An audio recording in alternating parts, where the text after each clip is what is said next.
भातकुली तालुक्यातील श्री क्षेत्र माया मच्छिंद्रनाथ संस्थान अडणगाव येथे पारंपरिक पद्धतीने साजरा झालेला दत्त जयंती महोत्सव. हजारो भक्तांच्या उत्साहात हा महोत्सव यंदाही अत्यंत भक्तिमय वातावरणात पार पडलाय.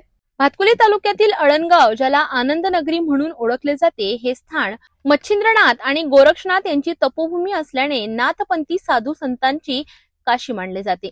इथल्या नावसिद्धी कुंडाच्या पाण्याला विशेष महत्व असून या पाण्याने स्नान केल्यास अनेक व्याधी दूर होतात अशी श्रद्धा आहे. या परिसरात असलेले पूर्वमुखी शिवालय आणि शांत वातावरणामुळे देशभरातून साधू संत व भक्त येथे सतत दर्शनासाठी येत असतात. यावर्षीचा दत्त जयंती महोत्सव शंकर महाराजांच्या हस्ते तीर्थस्थापना करून सुरू झाला. त्यांच्या मधुर वाणीतून नाथचरित्र ग्रंथ वाचनाचे आयोजनही करण्यात आले.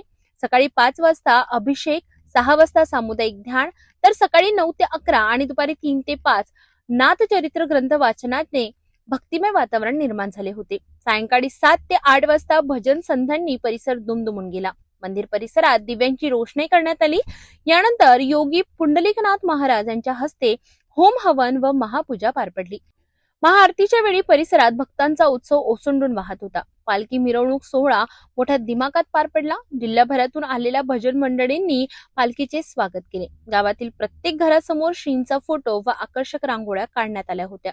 यात्रेनंतर दुपारी महाप्रसादाचे आयोजन केले गेले. हजारोंच्या संख्येने भक्तांनी महाप्रसादाचा आनंद घेतला आणि संपूर्ण अडणगाव भक्तिमय वातावरणाने न्हाऊन निघाले.